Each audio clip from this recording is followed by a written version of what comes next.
Today it reminds me of a number of sessions that I had the honor of being a speaker here in this center. And I want to thank the local spiritual assembly for extending this invitation again to me to share with you some reflections on Baha'i calendar or Badí calendar.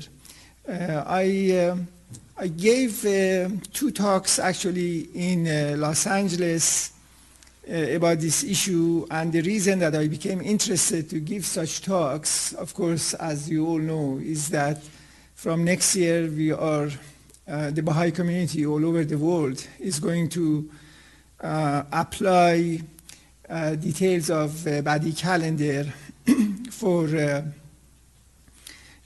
various purposes. So that Badí calendar becomes internalized and habitualized as part of the life of the individual and part of the community. So for that reason, I thought that some discussion of this topic might be useful. In the discussion that I'm going to have today, I'm going to first talk about the concept of calendar and different types of calendars, and in a sense history of calendar, and after that, in that context, I'm going to discuss the specific features of the Baha'i calendar, the Badí calendar, and symbolic meanings of issues related to that calendar. Concept of calendar is a very important element for life of human beings. Everything that we do in different ways, externally in our relation to nature, or internally in definition of our identity individually and collectively, has to do with some conception of time. The past has to become alive in the present. The past should be represented at present. That's one of the functions of calendar. And that's what, to a large extent, creates identity for people. Let's assume I was born March 1955. That was an event that happened at a particular period of time. But one way is to see this as one event which happened in the past and it is gone and has no connection with anything in present and future. The other possibility is to define myself and my identity in terms of this concept that I am the person who was born at this particular period of time. But to have that event should be represented at present and in the future. For example, you can have an idea that every 10 days become the anniversary of my birthday. So every 10th day after that, I would remember and I would say I was born in this day. So the event of the past becomes part of the present. It is represented. But how you do that is absolutely arbitrary. You can look at what day of the week I was born and then celebrate it in that particular day. I don't know actually what day of the week I was born. It changes. Or the month or the year. And the year, as you will see, there are alternative conceptions of year. If you have a lunar year, my birthday would be celebrated in a particular day. If it is solar year, it would be 11 days after that it would be my birthday. So whether it should be 1 year, whether it should be 10 years, these are all arbitrary. There is no logic about it. But the concept of calendar orders time, and through that, the life of human beings are ordered.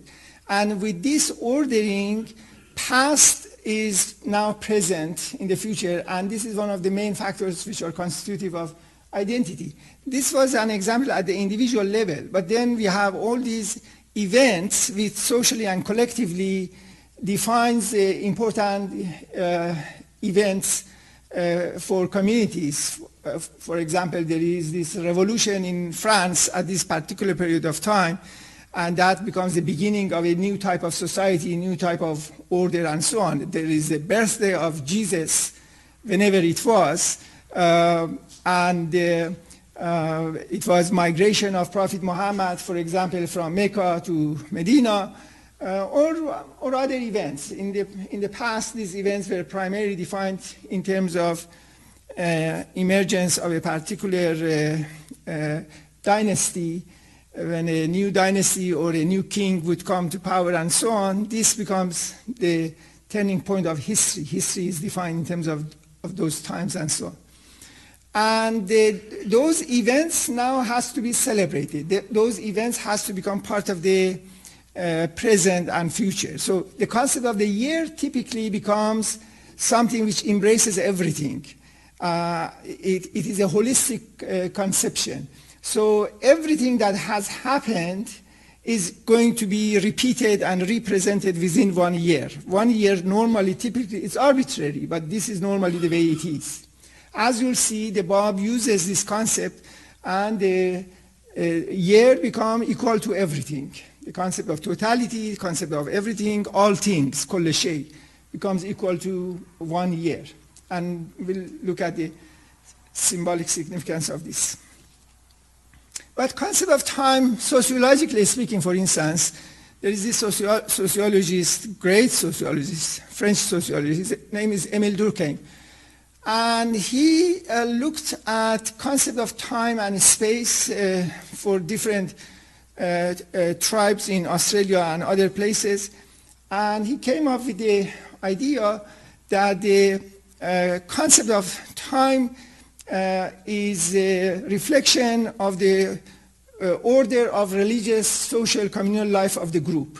So the order of different rituals of the group, usually religious rituals and so on, defines the way time is understood by these people. And the order of geographic construction and the order of the tribe, for instance, their houses and the like, in relation to nature, was reflected in their conceptions of space. So different societies have different conceptions of time and space, and that to a large extent in Durkheim's theory become reflections of the order of their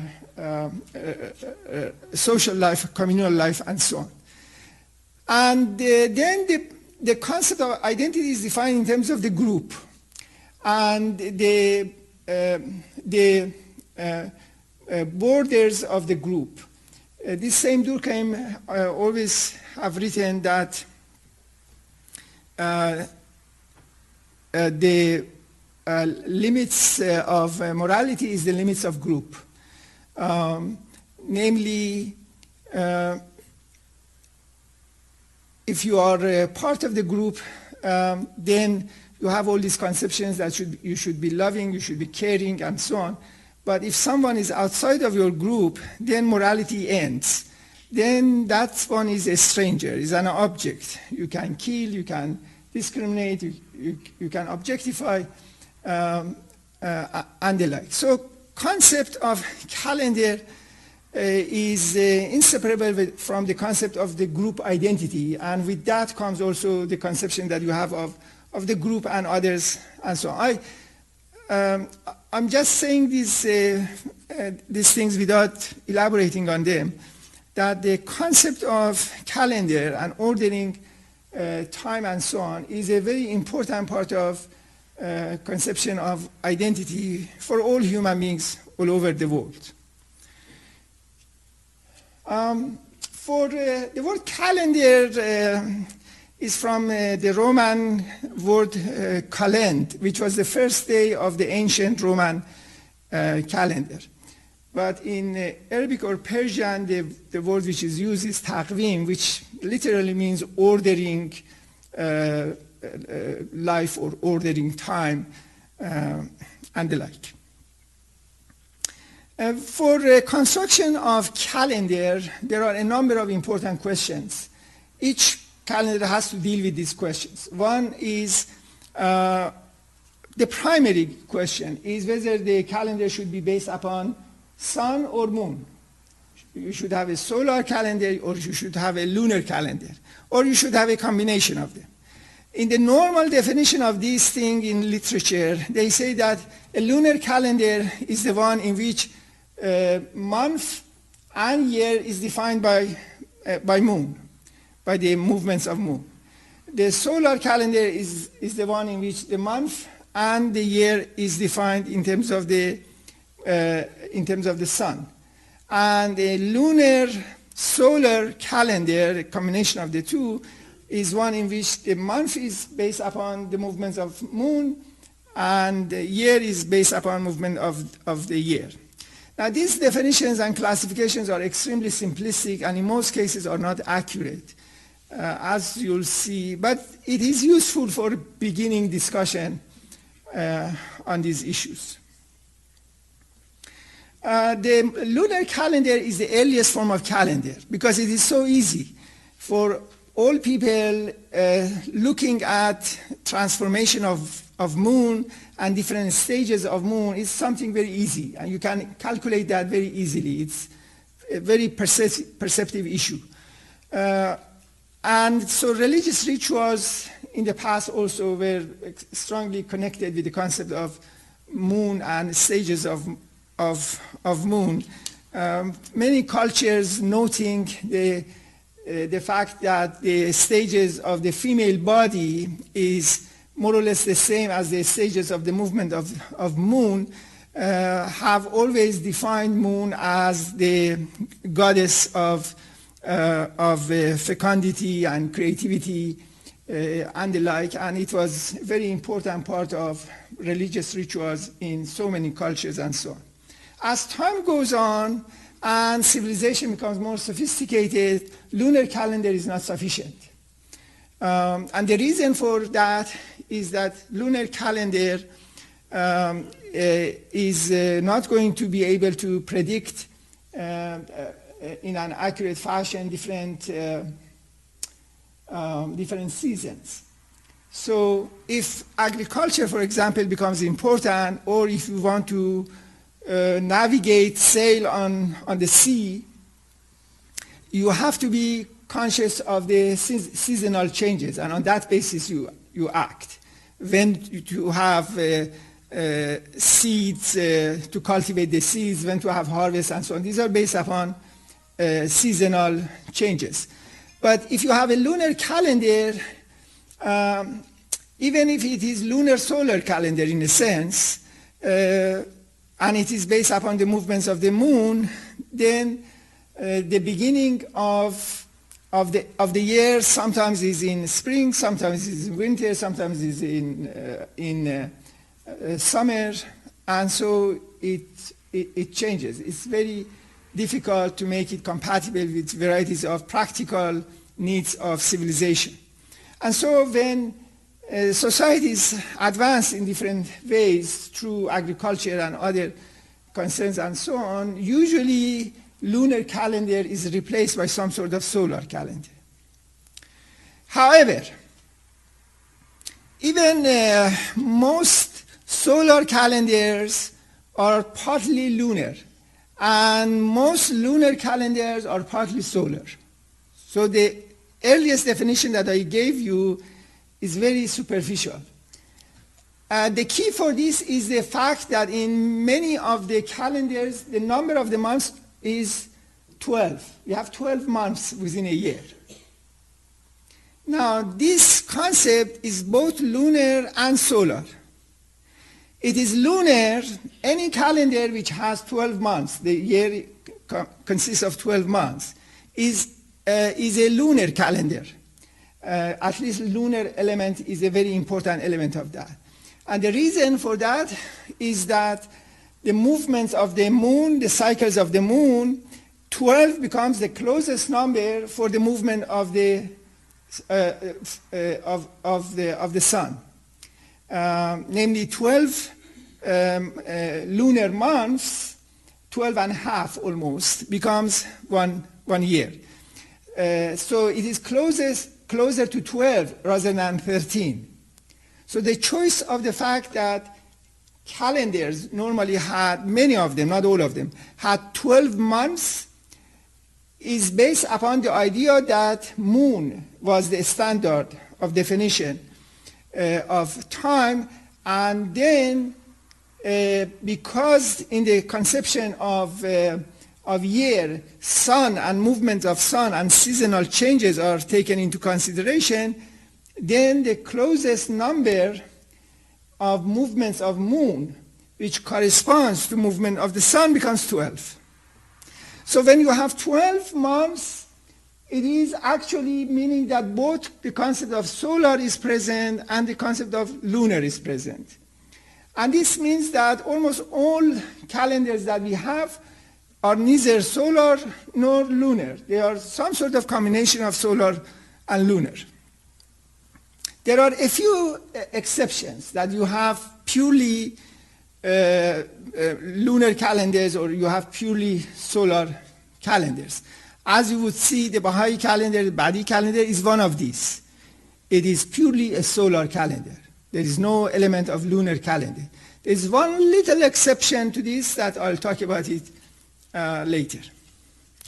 One of the lunar calendars that stayed in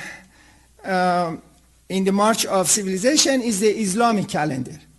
The Islamic lunar calendar is based upon the Quran. So there are statements in the Quran, verses in the Quran, which defines the year as consisting of 12 months. And it says that this is the will of God, and in creation of heaven and earth, He made it that way. And the Quran defines moon as the basis of computation of time and year. So moon is, and the movements of the moon is a central element. But this, of course, means that year becomes 12 lunar months, which becomes approximately 354 days. And that is almost 11 days short of the actual movement of the sun. And for that reason, this calendar has never been a practical calendar for society. So the basis of the Islamic calendar, lunar calendar, is in the Quran, but it was Omar during his Khilafat, his caliphate, that the Islamic lunar calendar was identified. The migration of Prophet Muhammad was decided at this time by Omar. Usually people, the books say that Imam Ali suggested that and Omar accepted that. So migration of Prophet Muhammad becomes the beginning of the calendar. So it becomes the first year. But not the day of migration, but the first of Muharram became the beginning of that calendar. Islam appeared, of course, in Arabia, and the dominant calendar in Arabia among the Jews and among the Babylonian culture, all of them was a sort of lunar calendar which consisted of 12 months, but then there was an occasional 13th month which was added, normally 7 times per 19 years. So within 19 years, 7 times this addition of 13 months took place, which made it then the lunar calendar equal to the solar calendar. Namely, it made adjustments for that. But the Quran, when it talks about the idea that God has made the number of the months 12, adds that this practice of adding these 13 months is ziyadatun fil kufr, namely is an addition in infidelity and disbelief and so on. So it is strongly rejected. The reason for this, of course, is that for the Arabs, they had particular months in which fighting and war was prohibited. And the idea of when to adopt this 13 month was used arbitrarily at different times in order to make it convenient for different tribes for their military campaigns and purposes and so on. So they did not use this in a consistent fashion, and probably that is the reason that it is very categorically prohibited in Islam.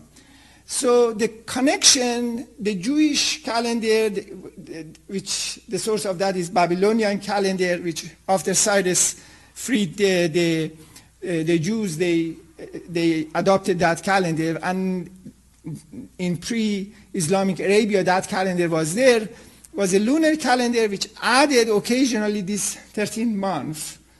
And in Quran that addition of 13 months is categorically prohibited, so it became a much more lunar calendar. But still the fact that it's 12 months, it means that it is recognition of the sun and movements of the sun. So it is not a purely lunar calendar. It is the closest to a lunar calendar, but in fact that one is also a lunar solar calendar. The only calendar which was really completely purely solar calendar is the Aztec calendar. Aztec Mayan calendar was a very precise calendar, ancient calendar, in which a year consists of 360 days plus 5 additional days. And those 5 additional days are defined as unnamed, namely days that have no names, nameless days. And they are defined as not an ordinary set of days. That 360 days becomes 18 months, and each month it has 20 days. So the year consists of 18 months, not 12 months. 18 months, and each month has 20 days. As you see in this calendar, there is absolutely no connection to the moon. It's purely a solar calendar. As a matter of fact, the Badí calendar is the closest among all existing calendars to the Aztec calendar. Instead of being 18 months, each month 20 days, as you'll see, it becomes 19 months, and each month has 19 days. The unit, instead of being 360, becomes 361. In normal solar calendars, usually the unit is 360 days plus some additional complementary days. The most famous and the most prevalent calendar in the world, of course, is the Gregorian calendar, which came into existence during the 16th century. And it was based upon a correction, some little modifications on the Julian calendar. Julian calendar is a calendar that Julius Caesar created that. And he learned that from Egypt. So the source of the calendar, which is the dominant calendar right now all over the world, is Egypt. The Egyptians had this conception because Nile was so important for them, and the movements of Nile, flooding and activities of irrigation and agriculture following the flooding and so on, they took place in very predictable times of the year in a seasonal fashion. And for that reason, sun became very, very important for Egyptians. And so they developed this particular calendar, which again 360 is the key. So there are 12 months, each one of them 30 days, which becomes 360. And then there are 5 sacred days, and those 5 days are considered to be the birthday of 5 of the gods. 2 of them are goddesses, 3 of them are gods. They are born from the union of the supreme gods of heaven and earth. Through them 5 children are born, and the birthday of them are these 5 days. They are very sacred days. When Julius Caesar went to Egypt and fell in love with Cleopatra, one of the things that he learned there was this calendar. The Roman calendar before Julius Caesar at first was a calendar which consisted of 10 months. The original Roman calendar had 10 months. And so it is one of the calendars which can be closer to a pure lunar calendar. The name of the months that we have was based upon that time. We say September, October, November, December. September means the 7th month. October means the 8th month. December means the 10th month. But for now December is not the 10th month, it's the 12th month. September is not the 7th month, it's the 9th month. The reason was that it was so inadequate and it contradicted so much the seasonal changes that they added 2 months in the beginning. They added January and February. That in the original one did not exist. But still, this calendar was significantly short of predicting the seasonal changes, and that's why Julius Caesar learned this from the Egyptians and brought some Egyptian experts, and after he had complete political power, one of the legislations that he made was a new calendar. So the Julian calendar was created. This is 45 BC. And that calendar was a great calendar. The only problem was that it was 11 days short, 11 minutes short. 11 minutes is not that much. But, and gradually birthday of Jesus, which everybody came up with different times and dates and so on. Persians have Shab Yalda, which is going to be soon. That Yalda is from the word birth, milad, and is one of the ways that the concept of the Jesus birth was entered in Iranian culture. So partly Shab Yalda is a reflection of that. But in any case,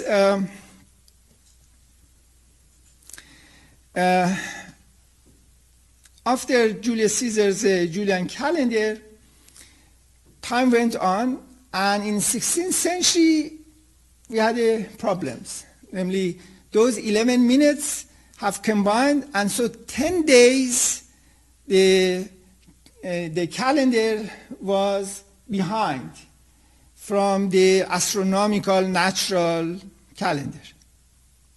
And it was at this time that Pope Gregory decided on the basis of lots of intellectuals talking about this and so on to make changes, and they created the new Gregorian calendar, which has just a few seconds. It is short, just a few seconds, not 11 minutes. And so this has become the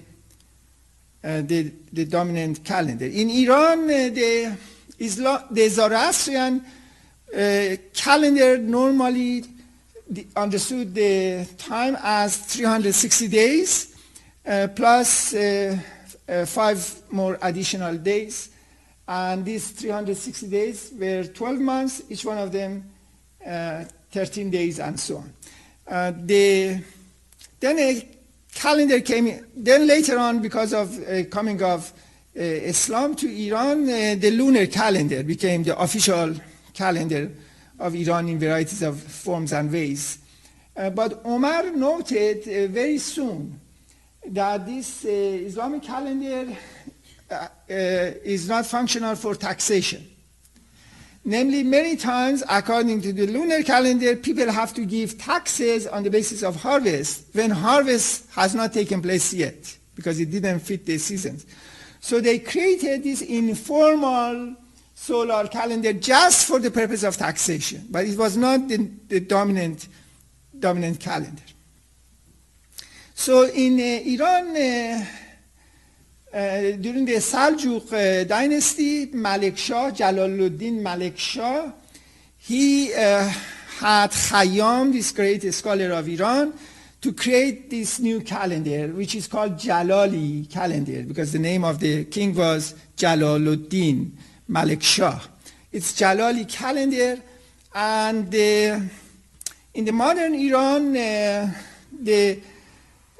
after Constitutional Revolution in 1911, the parliament, Iranian parliament, made slight revisions to that and made that calendar, namely a solar calendar, the calendar of Iran.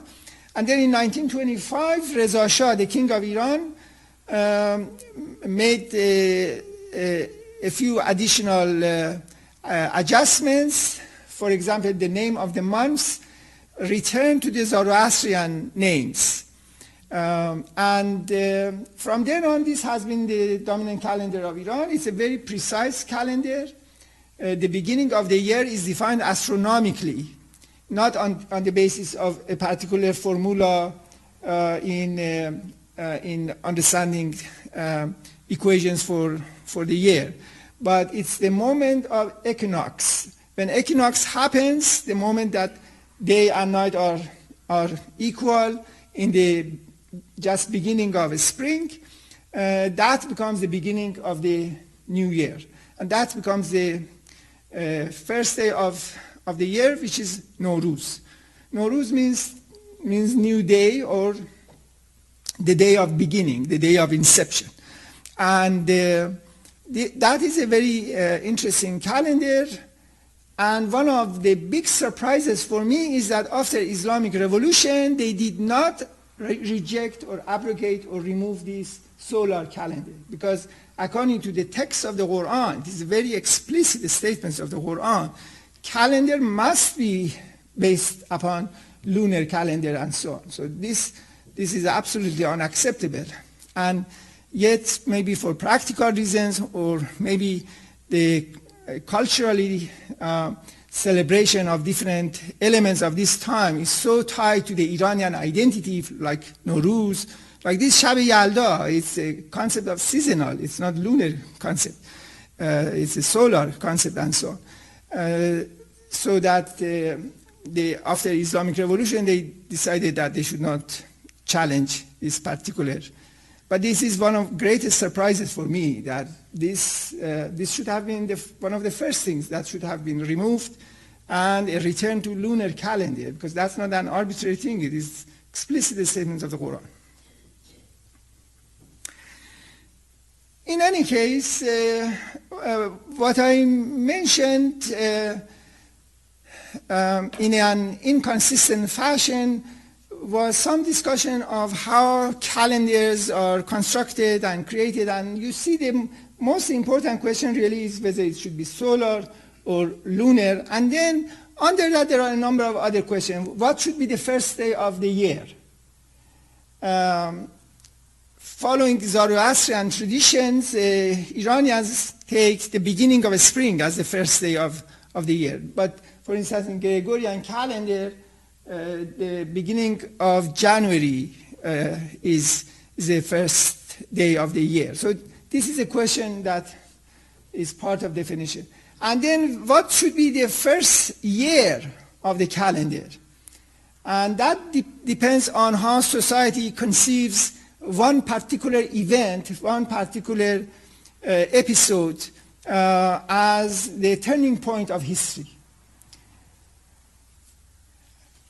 Okay, let me now skip this discussion of different types of calendars and so on and go directly to the Badí calendar. I hope that you are not all too tired. Ready? The Badí calendar, Badí means new, wonderful, wondrous, new, is based upon the consciousness of revival and resurrection in Baha'i culture. The entire writings of Baha'i faith is based upon historical consciousness, concept of history, concept of time, concept of dynamism, change. This is central in Baha'i theology, Baha'i philosophy, Baha'i social theory, and so on. If you ignore everything else, there are 2 points that Baha'i faith added or brought to religious discourse and philosophical social discourse. One is historical consciousness. Everything is changing. Human being is a spiritual entity, and because it is a spirit, not nature, it is changing, it is transforming, it changes itself, it changes the world, and so it's dynamic. Everything changes, and with that means that everything has to change through time and so on. Historical consciousness, concept of historicity, time, temporality, and development. This is one of the fundamental elements of Baha'i identity and Baha'i conception. And the other one, of course, is a global consciousness, namely the idea that all are one, that ultimate truth of everyone and everything is one and the same. These 2 elements, the historical consciousness and the global consciousness, these 2, among other things, are the most important fundamental introductions, contributions of Baha'i consciousness to social, cultural, theoretical, political, religious discourse, and so on. And both of them, of course, are based upon one other premise, but that premise in some ways has been existing in all religions. That is a spiritual definition of reality. Namely, ultimate reality is defined as something spiritual, as reflection of God. So if you want to understand really Baha'u'llah's message, Baha'i identity, and so on, it's the unity and combination of these 3 principles. Spiritual definition of reality, historical consciousness, global consciousness. That is Baha'i faith. If you look at the Badí calendar crystallizes and exemplifies in very explicit, strong, beautiful, symbolic forms all these 3 concepts. And they are all inseparable from each other within definition of Badí calendar. The first point, which I almost mentioned that, is that the Badí calendar is purely a solar calendar. Year does not consist of 12 months. It consists of 19 months. Has no connection with movements of the moon.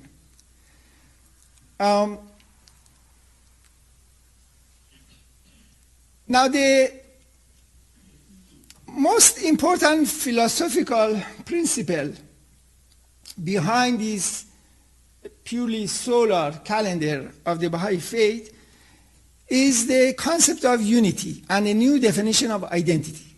So let me explain this a little bit, and then I can elaborate. If you want to understand the ultimate message of the Bab, why he came, and all he has written so much. But what is the ultimate meaning or message of all his writings, which is reaffirmed in the writings of Baha'u'llah after the Bab? If you want to know what is that ultimate message, that ultimate principle is a discussion of identity. Namely, according to the Bab, everything is a mirror. And according to the Bab, mirrors consist of 2 parts. One is the glass of the mirror, one is the image which is reflected in the mirror. See? Think about mirror. Mirror has 2 parts. One is glass. But it becomes mirror because this glass becomes a vehicle for reflection of an image. But they are 2 different things. If you have a mirror here, it is glass.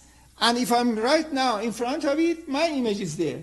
But I can go, remove myself here, and somebody else comes or something else would come, and it would reflect something else. The glass has remained the same, but the image has changed.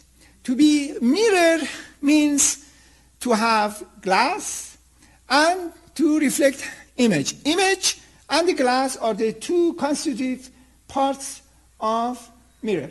So for the Bab, everything is a mirror. And that means that we all have particular glasses. My glass is different from your glasses. My glass is a little bit more red than yours. And trees are also a different type of glass.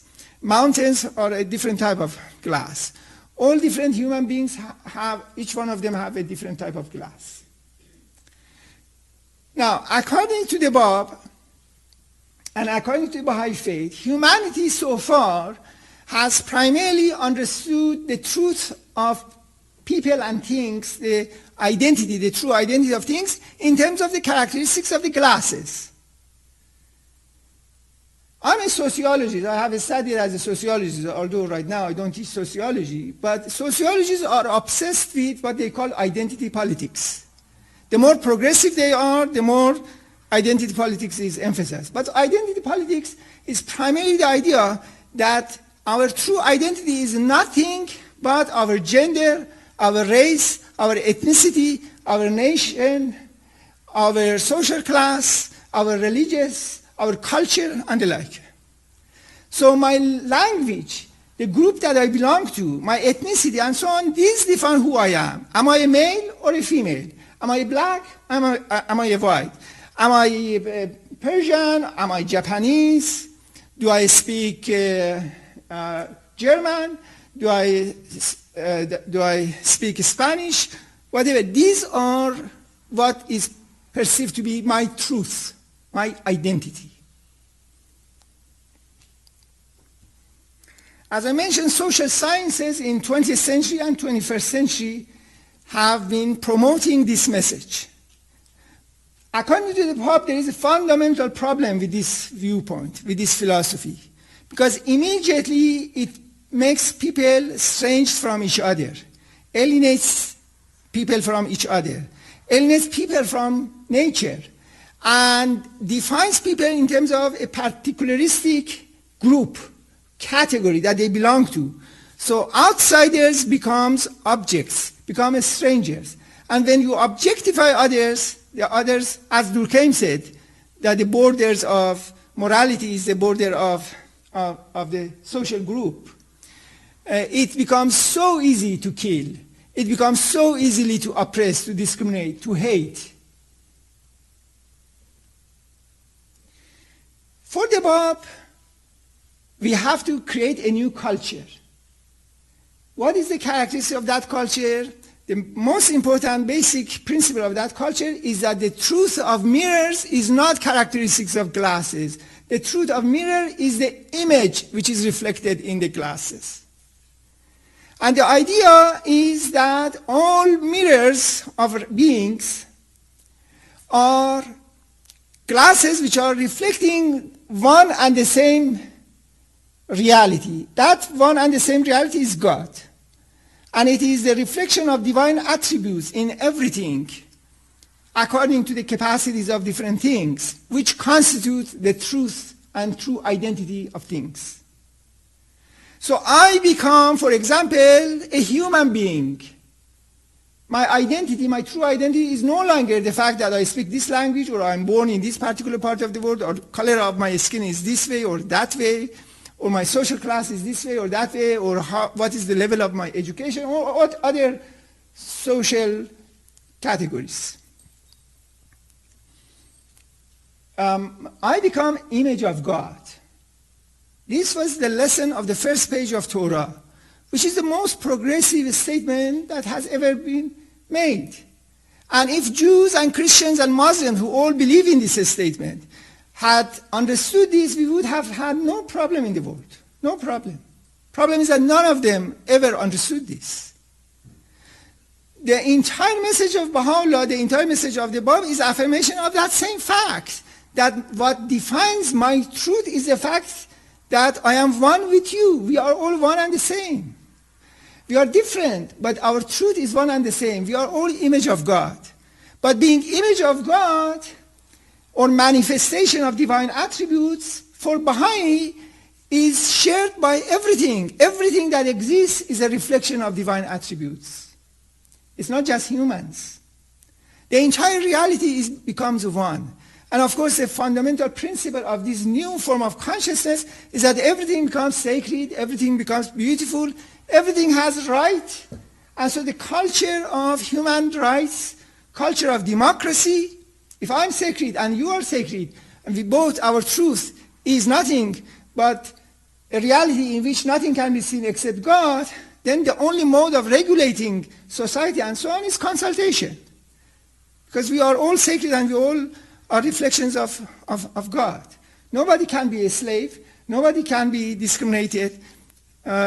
Nobody can be a follower of this scholar or that religious leader or anything like that.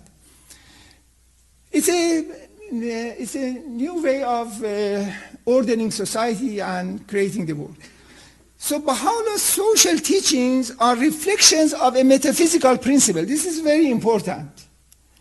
People who are not familiar with the Baha'i faith or their familiarity because of habituation to the Baha'i faith is very superficial. They look and they try to find something in Ottoman society, something in the West, this author or that author. They try very hard to say that, oh, this statement of Baha'u'llah has been mentioned by this person also 100 years ago or something like that. And to look for the sources of Baha'u'llah's worldview and so on in different sources and different places and so on. It is true that Baha'u'llah was in interaction with its environment, whether in Iran or in the Ottoman Empire, and there was mutual influence and impact. But the ultimate source of his worldview is consistent application of this fundamental metaphysical principle that I talked about. And methodic, consistent application of that metaphysical principle made Baha'u'llah simultaneously to defend, for instance, political democracy, but at the same time talk something that nobody who defended political democracy, either in Ottoman Empire or Iran or outside, even in the West and so on, would do, namely defending the concept of global security. At the same time, he would talk about the elevation of the rights of women. At the same time, he would reject slavery. At the same time, he would talk about necessity of separation of church and state and all other things. One universal auxiliary language. It is not accidental that all these different aspects of this issue consistently and harmoniously are present, because it was not product of this eclectic taking of this source or that source of this person or that person.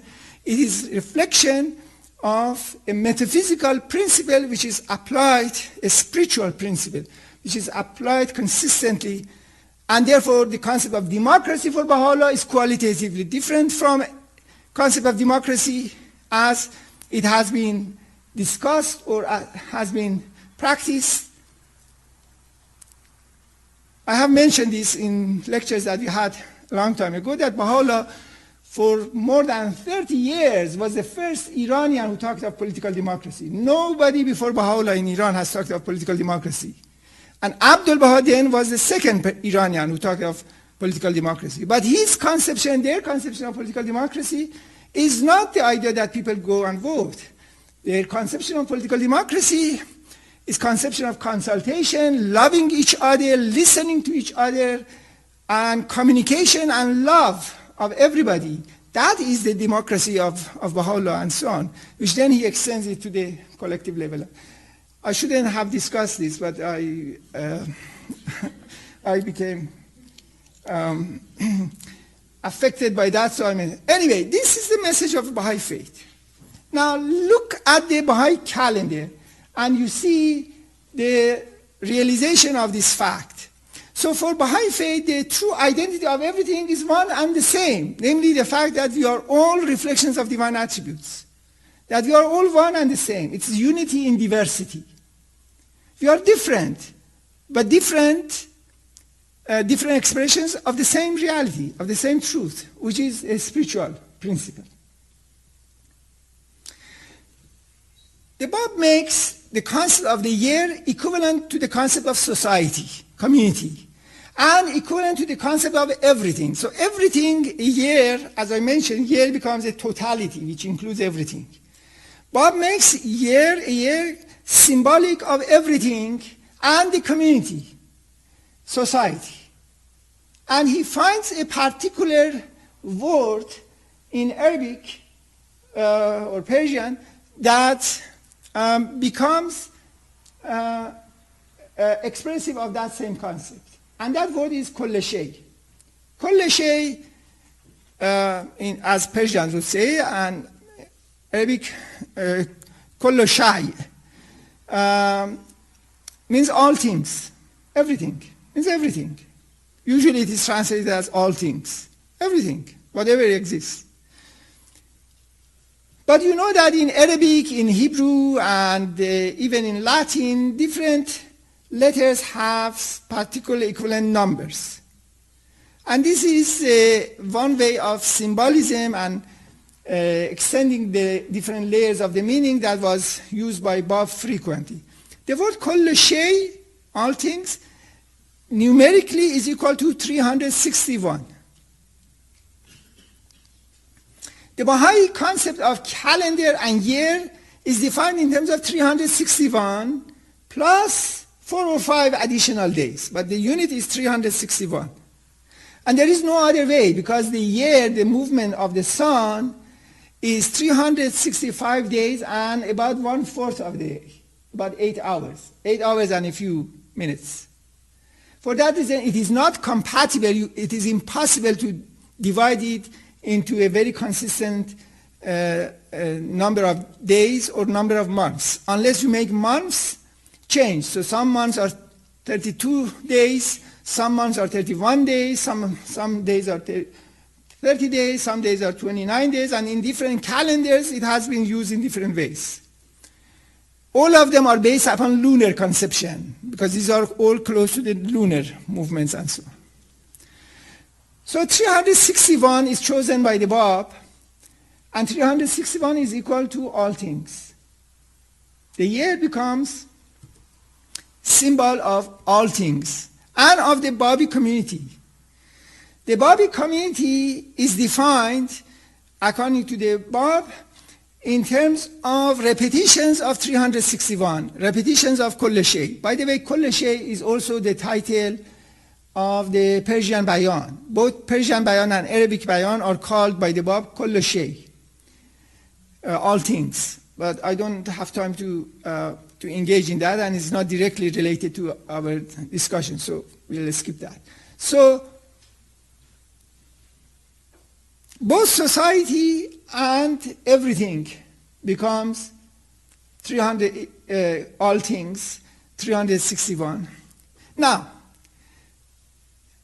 the year becomes reflection of all things, but the year becomes, this 361, this all things, becomes equal to 19 times 19. And 19, because of course, becomes the number of the days in a month. So the year becomes multiplication and reflection of the month. You have identity of month and year. Year and month, although they are different, but in reality they are one and the same. The word month is from the word moon. In Persian, even they are the same word. We say mah. Mah means moon and also means month. Sometimes I'm talking fast, I confuse. I want to say moon, I say month when I talk in English, because I'm translating the word mah from Persian. In any case, but then the Bab does something very different and novel. Namely, he makes the month also equal to 1 day. So the entire year became reflection of the month, which is 19 days, And the month becomes also reflection and identical with the day. How he does that? The word for one, which is wahed means one. In Arabic, this particular, or Persian, this particular word, wahed, is numerically equal to 19. So 19 became literally one. And this is crucial for the Bab and his metaphysics and his theology and his discussions and so on. So the year became multiplications and reflections of month. The month became identical with the day. And the day becomes reflection of the sun. So all things now, this is that metaphysical viewpoint, which is now defined in the form of a particular calendar. All things, all beings are one and the same, and they are nothing but reflections of the divine attributes, reflections of the Son of Truth. At the level of society, the Bab makes the same thing. The Babi community comes to existence. The Bab becomes the beginning. The first 18 who accept him become the letter of the living. And together they are 19. And these 19 are always called Wahed Awwal or Wahed Awwaliye, the first Wahed, the first one, the first unity. It's difficult to translate these things. But Wahed or unity for the Bab always means 19. And this is very important. He says that in letters of the living, there are 18 letters of the living, and he praises them so much. But when he praises them, he says that you praise them because what is being praised is not the characteristics of the glass of these letters of the living. What is being praised is the reflection of divine attributes in these glasses. So in all the 18 letters of the living, you see nothing but reflections of the Bab, which becomes reflection of God. And so they are, in all the letters of the living, you see nothing but the same thing, which is the truth of the Bab. And so 19 becomes literally one. And if you look at the 19 and you pay attention to the characteristics of glass, not as a mirror which is reflecting the sun, then you have missed something. And this 19 becomes the beginning cell for emergence of the Babi community. So the second 19 people who accept the Bab become the second unity. And then it continues till you have 361 people who have accepted the Bab. They become the first all things, the first Kull Shay. And then it repeats.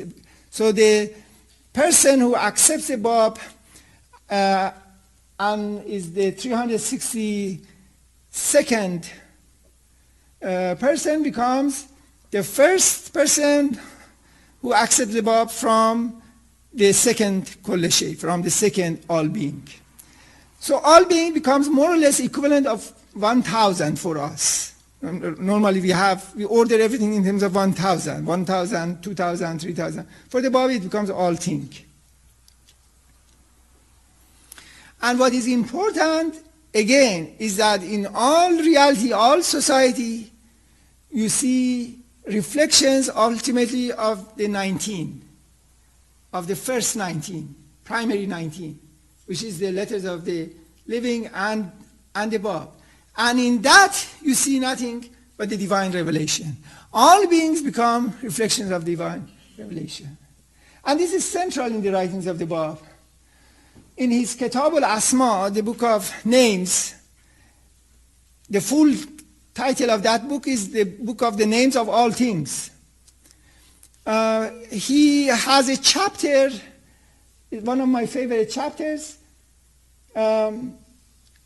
It's under the title Bismillah al-Azra al-Azra. In the name of God, the supreme cultivator, the supreme sower. It's the same word, Azra, Azra, from the word Zare. Zare means farmer, peasant, farmer. And the Bab makes Zare, peasant, one of the names of God.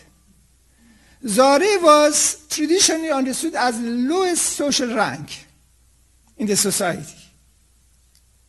namely almost nobody, nothing. The Bab makes Zare one of the names of God. And he argues that God cultivates the seeds of his words, of his revelation in the hearts of the people, in the souls of the people. And he says that this is a particular unique type of seed, that it should instantly yield fruits. It's very beautiful, discussions of the Bab. But what he says there is that therefore you have to treat the peasants, the farmers among you exactly in the same way that you treat the kings among you, the amirs, the rulers. And he says the reason is that both the peasant and the ruler, they are one and the same. They are both reflections of divine attributes, of the names of God. So this concept is not just an abstract concept. It becomes a concept, becomes a social, political concept of how you regulate society. When Baha'u'llah says, for instance, لَيْسَ فِي الثَّرْوَةِ وَالْمَالِ بَلْ فِي الْخِدْمَةِ وَالْكَمَالِ, if I remember correctly, that honor, distinction, glory is not in wealth or degree of accumulation of property, but it is in the capacity for service and spiritual perfection. He's affirming in a different way that same principle. Anyway, let me say in 5 minutes maybe one other important principle of the Badí calendar. The Badí calendar, because of what I have discussed, becomes affirmation of the presence of God in the world, namely the concept of a spiritualization of life. It is one of the fundamental principles of the Bab that when you look at the name of anything, you have to see that as abbreviations of different names of God. So everything suddenly becomes so most noble and so most beautiful. The example that he gives is of Sang, piece of rock, something which is totally useless in terms of normal conceptions. But he says, see in the S or sin of Sang, Subuh. In the N, see Nur, light. And in the Kaf, you see Karim, which is all bountiful. So Subuh, which is the sanctified, holy. Suddenly, the word Sang becomes embodiment of the names of God, Subuh, Nur, and Karim. The idea is that everything, the truth of everything is one and the same, and that's God, and reflections of divine attribute. And so you have to treat everything and everyone in that way. It's affirmation again of that unity in diversity, that true identity. That's why I made the title of this Identity and a Spiritual Journey. So far I have talked about identity. Now, the Badí calendar becomes symbolism of this. Time becomes spiritualized. All things become, which is everything, becomes filled with the spiritual names of God. So the names of the months and the names of the days of the month become all different names of God. The month of Baha, or the day of Baha, the month of Allah, Jalal, whatever. Even you have month of, or the day of questions. Remember that? Masail. This is one of the puzzles that people think, what does it mean? What name of God is Masail? There is a tablet of the Bab which has explained and clarifies indirectly this. The name of that tablet is, the title of that, Jawab Istifhamat Quran. namely answer to the questions of the Quran, questions in the Quran. Because according to holy texts, many times when God talks, God asks questions. For example, that famous question of God, am I not thy Lord? Remember? Alastu bi rabbikum. And then humanity answers, or everything answers that, yea. You know, it's a primordial covenant of everything with God. When you read Quran or all holy texts and so on, frequently God asks questions. It doesn't mean that God doesn't know the answer, but asking those questions are the way for educating, for realizing the potentialities of people, things, and so on. It has very similarity with the Socratic type of methodology and so on. So according to the above, questions become again one of the attributes of God. And that is why we have questions, one of the names of months and days and so on. Again, one of the divine attributes and so on. In this way, the Badí calendar is similar to Zoroastrian calendar.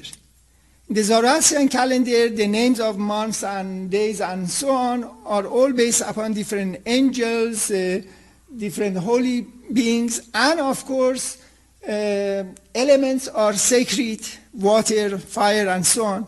So Aban is the month of water. Azar is the month of fire, which are the name of the months even in the present Iranian calendar. And it's a beautiful concept.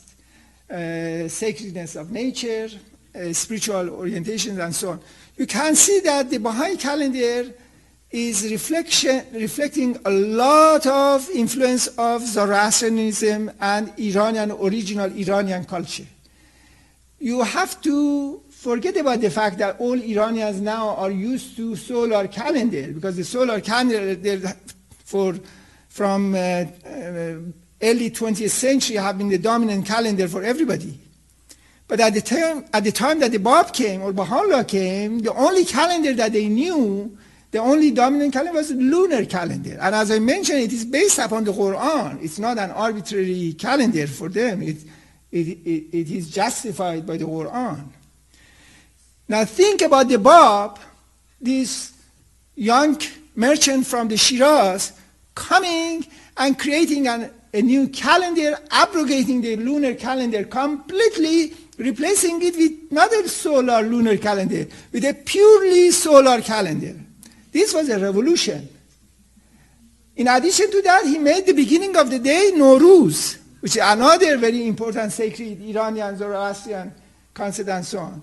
And in his analysis of the names and so on, the names of days and months also become the names of God. Becomes spiritual. Every time becomes filled with God. Everything becomes spiritualized and so on. In all these things, we have a strong continuity between the Baha'i faith and Zoroastrians. An additional element that Baha'u'llah added is another reflection of the same spiritual principle. For the 4 or 5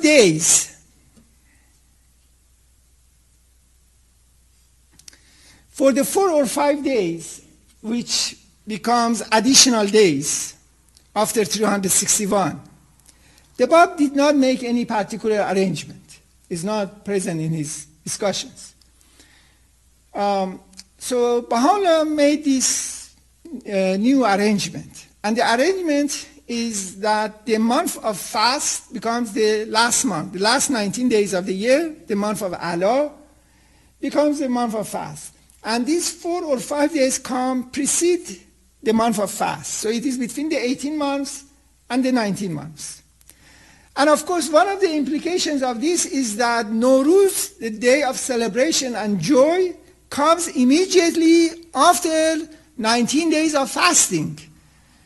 So the significance and the joyful character, the celebratory character of Nowruz becomes much more heightened because of this. But in terms of the philosophical, theological, spiritual meaning and symbolism of this, there is a subtle thing going on. This is, of course, my impression, and to some extent is a personal understanding of this, so I don't insist on that. But I'm very comfortable personally with this that I share with you. Every day of the month, every day of the year is reflecting one of the names of God, one of the attributes of God. But these 5 or 4 days, these intercalary days, they become reflection of all names of God. They become the days of Ha. Ha is abbreviation of Hova, namely He, reference to God. The 4 or 5 days together completely becomes reflection of all names and attributes of God, different from ordinary days, which each day is reflecting one of the attributes of God. And this is, of course, reference to the event of Rezvan. In the Rezvan, the first day of Rezvan, Baha'u'llah declared that at this time, at this moment, God has revealed himself with all his name and all his attributes upon everything. He expressed 3 principles, and this is the third one, and in my understanding is the most important of them all. And so with the beginning of Rezvan, God is now manifesting himself to entire reality with all his names and attributes.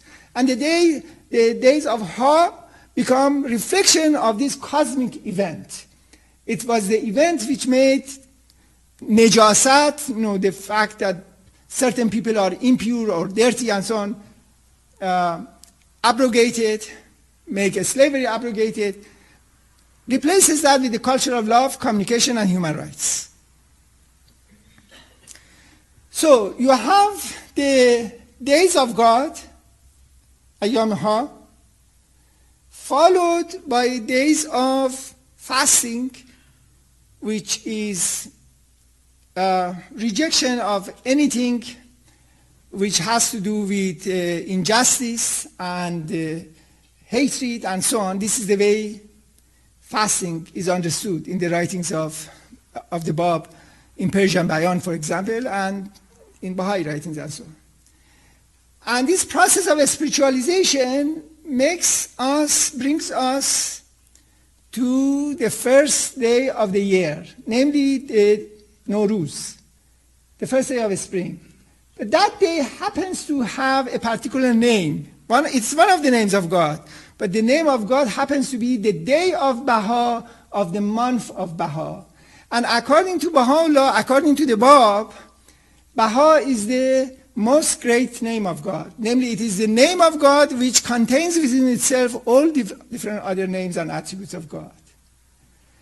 So you have a situation that 5 or 4 days becomes the days of God, followed by this process of spiritualization, and then in a dialectical synthesis you have one day which becomes the supreme day of God. In the Persian Bayan, the Bab says that the day of Nowruz is the day of God, is the supreme day of God, and he says that it is equivalent to the concept of the point, namely the truth of the manifestation. Everything originates, is created out of the manifestation, and when the civilization, that is spiritual civilization, has ended, it returns again to the point, and the point appears in a new fashion. The day of Nowruz becomes the equivalent of the concept of the point, like the primal point, the Bab, or any manifestation of God, from which everything originates in a year as a totality, as a culture, and then it returns again to that which becomes the beginning of a new creation, of a new dynamic reality, and so on. My concluding point of discussion of Baha'i calendar has to do with that notion of a spiritual journey. One very important point that the Bab emphasizes in his writings frequently in varieties of ways is that the concept of the 19 months and the concept of 19 days within the month become a process of a spiritual journey. For him, these 19 months represent 4, See, 19 became 1. But here 19 becomes 4. The reason is this Islamic idea that all truth has been contained within the opening phrase of the Quran, namely Bismillah ar-Rahman ar-Rahim. Bismillah ar-Rahman ar-Rahim happens to consist of 19 letters. And it consists of 4 words. The first has 3 letters, Bes. The second one, Allah, has 4 letters. Then Ar-Rahman, Ar-Rahim, each one of them have 6 letters. So 3, 4, 6, 6. It has to become 19. So for the Bab, the concept of the year means a process of a spiritual journey. He uses the word suluk, yaslukun. In Arabic Bayan, he uses this particular word suluk, that he says that people have to go through these 4 stages of a spiritual development, each one of them representing one. For example, what are these 4 stages? Everything becomes defined in terms of these 4 stages. It becomes fire, it becomes air, it becomes water, and it becomes dust. Just like Zoroastrians, they become sacred vehicles of a spiritual reality. They become 4 layers of human spiritual reality, namely heart, fu'ad, inner heart, and then intellect or spirit, ruh or aql, and then it becomes soul or nafs, and then it becomes body. These are 4 layers of human reality.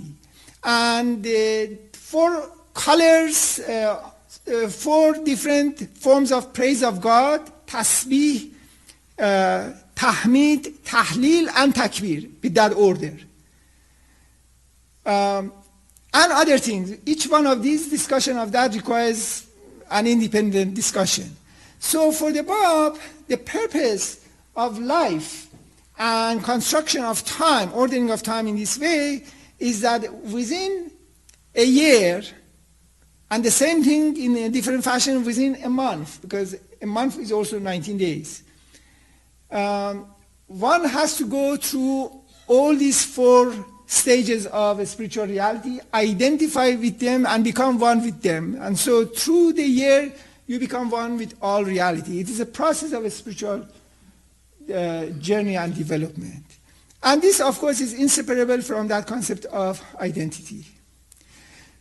So anyway, I mentioned these things in order to say that this concept of calendar in Baha'i faith is symbolic of a new culture, of a new theology, of culture of unity, culture of true conception of identity, spiritual journey, spiritualization of life, and so on. And they are all symbolized in this concept. The only lunar element in Baha'i purely solar calendar has to do with the fact of the unity of manifestations of God. Baha'u'llah wants to affirm that the Bab and Baha'u'llah are one and the same. And for that, he means that all prophets are one and the same. It's the same culture. As a vehicle of expressing this, he says that his birthday and the birthday of the Bab are one and the same. They are considered as the same day. Now, the birthday of the Bab is the 1st of Muharram. Muharram is the first month of the lunar calendar, Islamic lunar calendar. Baha'u'llah is born in the 2nd of Muharram. Baha'u'llah, at the moment of dawn, the Bab close to midnight. So they are very close, actually, really become less than 24 hours. Problem, however, is that if we want to have this consciousness of the unity of Bab and Baha'u'llah through unity of their birthdays, then we cannot have a purely solar calendar, because their birthdays were 2 years apart. And that means that although in lunar calendar they are subsequent days, 1st of Muharram and 2nd day of Muharram, but in the Gregorian calendar they have almost 22 days they are apart, because there are 2 years they are apart from each other. Baha'u'llah is 2 years older than the Bab. And so the 1st of Muharram becomes what? October 20th, something like that. And the 2nd of Muharram for Baha'u'llah becomes November 12 or something like that. So if we want to realize the principles of Baha'u'llah in a symbolic fashion, somehow, although everything should be in a solar fashion, defined in a solar fashion, somehow this lunar element should enter the Baha'i calendar. And this is what the Universal House of Justice legislated. And it is a beautiful, amazing solution. And the idea is that because when Baha'u'llah was born, at that time, Muharram happened to be 8 lunar months after Nowruz. So the Universal House of Justice has decided that the 1st and 2nd of any lunar month, which happens to be the 8th month after Nowruz, should be the days of celebration of the birth of the Bab and birth of Baha'u'llah. So it is within now solar calendar, but also it has the lunar element. And this becomes the only moment in which the solar calendar, Badí solar calendar, has a trace of the lunar element, which is another affirmation of the unity of all religions. Zoroastrianism is there, but the name of months and so on is taken from a Shia sacred prayer. So Islam is here, Zoroastrianism is here, as I mentioned, Aztec civilization, and in my judgment, the closest to Badí calendar is the Aztec calendar, which was very precise. When the Western conquerors came to Americas, they were surprised that the Aztec calendar was more precise than the Julian calendar that they used to know. I talk too much, I know. The problem is that the topic is so complicated. So I hope that you forgive this very, very lengthy taking of your time. Yes, please. I want to ask a question. Will you entertain some questions? Sure, please. It's a two-part question. Yes. It has to do with observance of the twin birthdays. Sheila, would you wait for the microphone, please, so we get it recorded?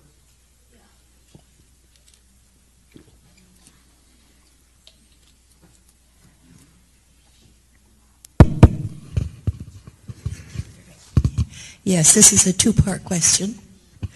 The second part has to do with the twin birthdays of the Bab and Baha'u'llah. And the first part is a question. I hope that you'll give a short answer because I want you to get to the second part. The first part is regarding the way in the Baha'i calendar and perhaps other calendars with which I'm not familiar, the day begins at sunset. Now, this has always puzzled me because I think of the Baha'i cycle as the dawn coming into the light. And so the significance of a day beginning at sunset instead of sunrise, for example, has always puzzled me. Now, I'm coupling that fact with the question, is there a precedent? Is sunset the beginning of the day in Islam, in Zoroaster's religion, or Jews?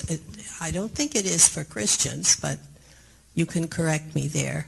Beginning of the day at sunset puzzles me. Now, let me just bring in my second question, so perhaps you can answer it all at once. Now that we are going to be addressing the idea of observing the twin birthdays of Bab and Baha'u'llah, which fall on consecutive days, and you have just said in your lecture that the Bab was born near midnight of one day and Baha'u'llah in the morning, did you say, of the second day? how has been the practice of observance of these twin birthdays been held in the cradle of the faith by Baha'is, if this was not directly addressed by the central figures of the faith in their lifetimes, the exact observance of the twin birthdays. This would be the answer you give me is helpful for looking at this next year when we will begin to observe these twin birthdays, November 13th and 14th. How might we consider successful observance of the twin birthdays on a one event or two events, since they're both holy days? Yes. It's a sort of long, convoluted, but connected question. Thank you for the question. The first one, the concept of the day is a natural astronomical concept because many other units of time are not, like week. There is no astronomical or natural basis for that. It's purely arbitrary. After French Revolution, they created a republican calendar, and in that, which begins from the year 1792, emergence of republic, and that was also 360 days, consisting of 12 months, with 5 days as days of sacred days, each day representing one of the concepts of revolution. For instance, one day was the day of reason, and so on. But the week was defined as 10 days. And each day was consisted of 10 hours, each hour consisting of 100 minutes, something like that. So they completely changed that. But the concept of the day is a natural concept because it refers to sunrise and sunset. So it's an astronomical concept. And so really, in terms of definition of the day, the concept of sunrise or sunset becomes the natural definition of the day, and so on. The point that you raise is very interesting one, and I never thought about it, and I don't have a particular answer why it begins from the sunset, not the sunrise. But the day becomes 24 hours. We use the word day, but it is day and night, really. But yes, it has precedence. In Islam, the concept of the day is defined exactly in that same fashion. So the sunset becomes the beginning of the day. As far as I know, I'm not 100% sure, but I think in Judaism it is also the same. So the practice of Bab and Baha'u'llah, for example, you are all familiar, he defines his declaration as 2 hours and 11 minutes after sunset. This was a typical pattern of understanding calendar and day and so on in their time, which my faith has followed that tradition. But there might be some additional reasons and wisdoms that I don't know, but it's an interesting question. The Baha'is of Iran, even in Haifa, when they celebrate the birthdays of the Bab and Baha'u'llah, they celebrate it on the 1st of Muharram and 2nd of Muharram, named on the basis of lunar calendar, in 2 different days. But I don't remember at what particular times of the day. I don't remember, for example, that the celebration would take place at the dawn or at midnight. I don't remember something like that, but it might. But my memory is not good. But it was the 2 different days were perceived as sacred days, and there were celebration. But now we are going to have 2 different days celebrated, but they become the 1st and 2nd day of a lunar calendar, of a lunar month, which sometimes becomes Muharram, sometimes is Safar, sometimes is Rabiul Awwal, sometimes Rabiul Thani, and the like. But it is always the 8th lunar month after Nowruz, after March 21st. The original names of the Islamic lunar calendar has to deal with seasons. Safar means yellow. It was reference to the autumn. And Jumadi Awal and Jumadi Sani, the first Jumadi and the second Jumadi. Jumadi is from Jamad and Enjamad, means freezing and frozenness. Namely, it was the concept of winter. So the original names of the Islamic lunar calendar are the names of the seasonal changes. But of course, because the lunar calendar does not match that, so this connection of the meaning and names and so on were completely lost. So up to now, the birthday of the Bab and Baha'u'llah were always celebrated in the Middle East as the first day of Muharram and second day of Muharram. From next year, it would be different. Sometimes it happens to be first and second of Muharram, but sometimes it is in Safar, sometimes it's in Shawwal, sometimes it's in Sha'ban, sometimes it's in Rajab, sometimes in Zil Hajj, sometimes in Zil Qa'dah. These are different names of the lunar calendar. Yes? It's actually interesting you mentioned about these changes beginning and end of the day. I'm thinking, sorry, just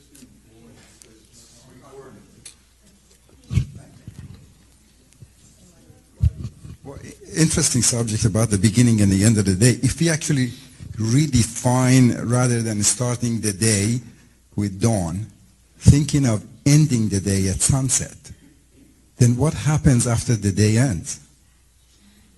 We don't have a vacuum, so there's another day starting. So that could be actually a reason why the day is starting after the sunset, because the previous day has just ended. Now, a comment that our dear friend Rana made was interesting to me, because she says that actually makes sense, because if you calculate it that way, according to what you said, then these two births of the manifestations falls into one day. Yes. Thank you very much. And it's something that we all can think more about it and explore it more. Yes? Yes, I was wondering, since we have 4 seasons,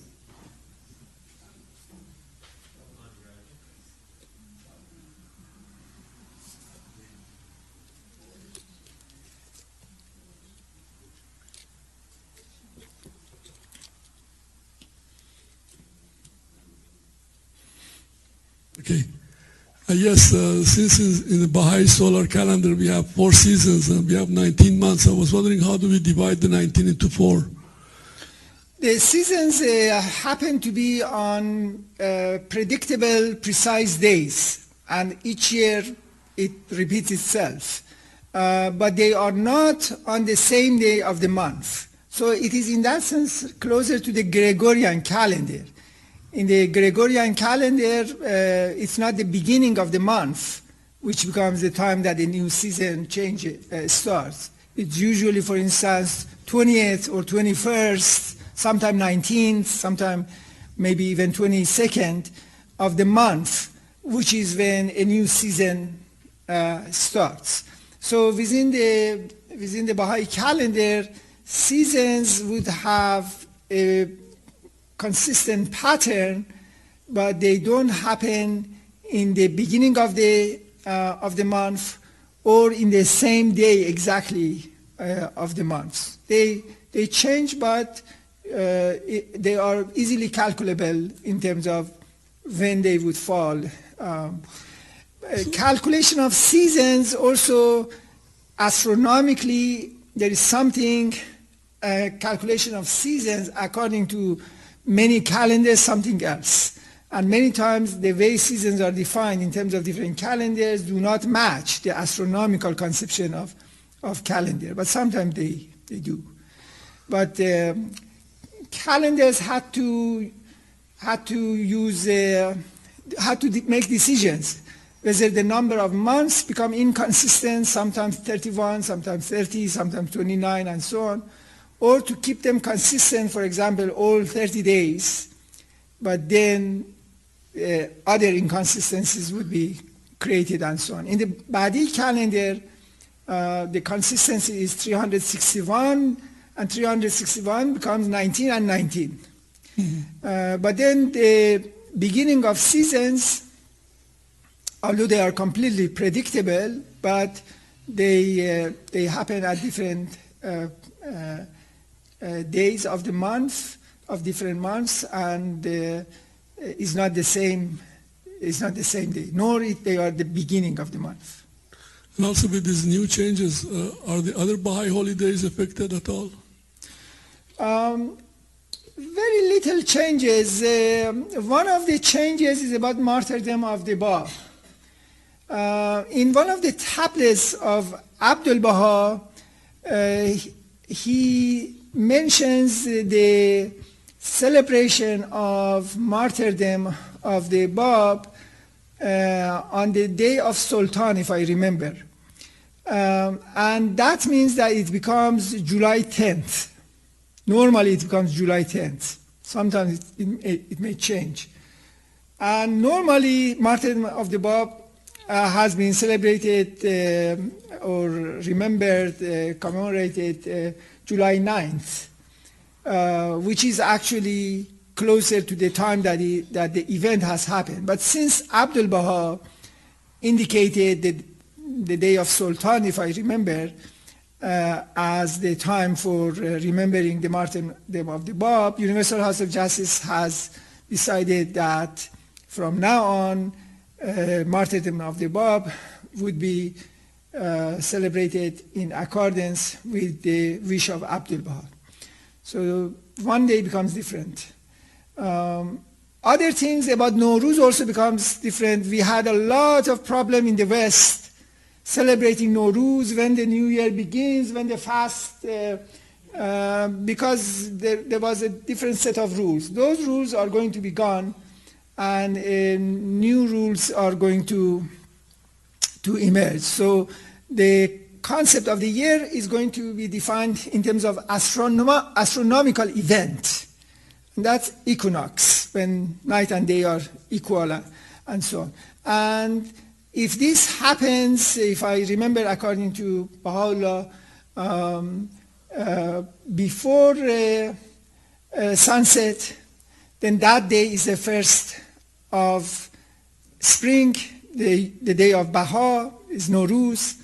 If it happens, the moment of equinox happens after sunset, because as is what mentioned, the day is defined in terms of sunset is the beginning of a new day. Therefore, that next day becomes, which means literally the same thing, namely it is after sunset, becomes the Nowruz, or the first day of the calendar. So in this way, sometimes it was an awkward situation that people would fast in the West, even if Nowruz has taken place at least or even more than 1 day in advance. We are not going to have that problem anymore. Thank you. Thank you so much.